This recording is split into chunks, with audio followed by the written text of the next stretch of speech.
Okay, the Adilas system is close to about 1,000 pages of possibilities. And those are what we call dynamic pages, which basically means it's a template, and then we pass data into it. We've popped into a bunch of different little things. So if I do a deposit, say I did this, deposit number 6, what do we got here? Okay, $132, it was from 2 different companies, one was for 45, one was for 87, okay? This exact format, all I have to do is give it a different number right here. Let's try 567 just for fun. Same format, it changes just the information. This is what's called a dynamic template, okay? So even though I can pop through any different little piece that I want in here, what ends up happening is it basically just allows me to build, and then we can build and build and build and build, but it already knows what its job is, if that makes sense. We create a dynamic template. As I'm popping through, I am going all over the place, and you probably are like, whoa, you'll get used to it. Not just kidding. A lot of times in a lot of systems, basically what they do is they go like this. Let's have you come down here. Now let's have you back up. Now let's have you go over here. Yeah. And similar to what I said about Sherry, dual monitors, multiple windows open, pulling a report here, checking it over. Like Adilas, because it's built on a web browser, allows you to do things that you cannot do in a standard software package. We are writing on browsers. These are things like Internet Explorer, Google Chrome, Safari. Like, these are huge programs, and we just write on top of them. That is our method of delivery, how we play. So it kind of makes it fun.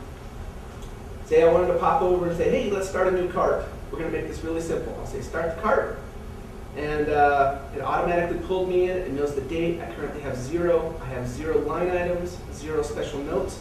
Say I wanted to do something really quick. Add an item. We come down here and we're like, hey, I would like to charge you guys. How much would you like to pay for your class today?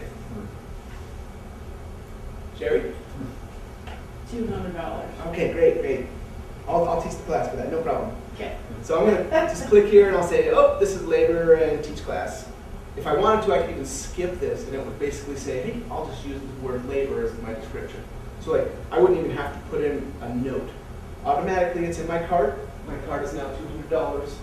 Basically, it starts building, like, we can invoice very, very quickly. If I don't like this, see how it says item is labor and the description is labor? I can easily edit that. You just click on this. Like, everything is so applicable, you can see.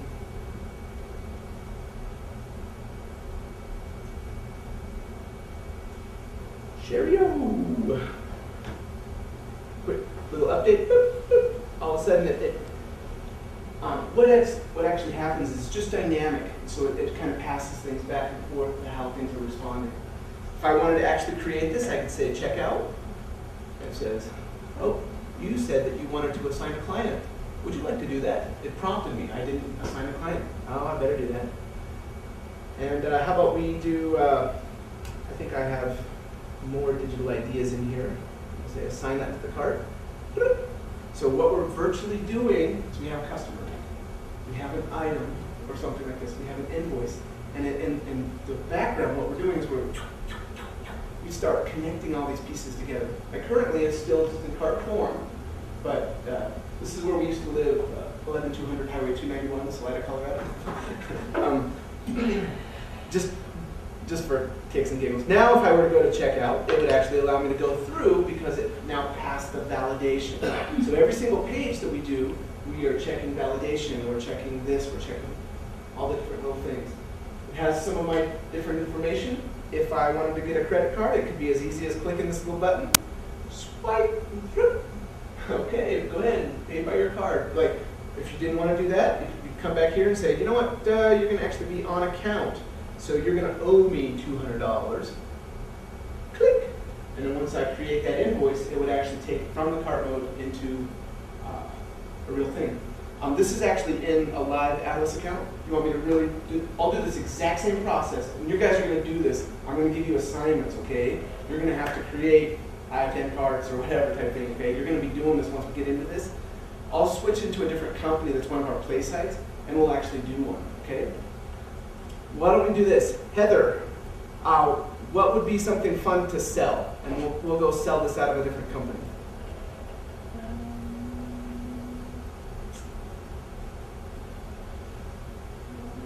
Ice cream. Ice cream, great.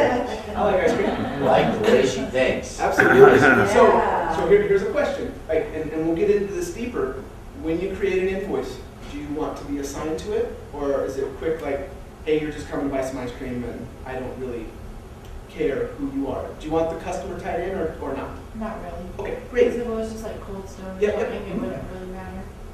Okay, come right here and say, we'll just say add an item, and how much are you paying for your ice cream? Or how many you're getting?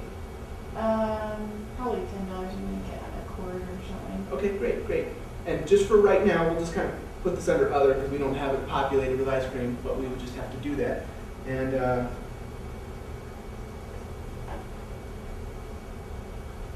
okay, great. And if we had it applying taxes, it would actually apply taxes and all this kind of stuff. I'm not even sure if I have this particular one with tax tables included. Oh, looks like I do. So you owe 69 cents in tax. Okay. So basically, at this point, how would you? Anything else you would like to buy?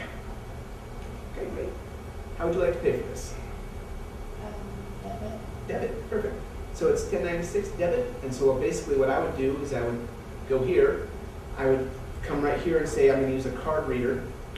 Swipe. And it creates this little, it creates this little thing, and then it tabs across. It will currently say, hey, that's not a valid swipe, but the valid swipe would end up populating to all the different fields. And I say, chick. You can see that that bottom button is grayed out right now. It's kind of some validation. It doesn't want you. This one right here, where it says submit. Watch this. Just to kind of give you an idea of what it would do, I'm going to go grab a credit card number really quick. And let's say that I actually had something like this. This is what kind of a virtual credit card looks like. And this is just for testing so people can see it.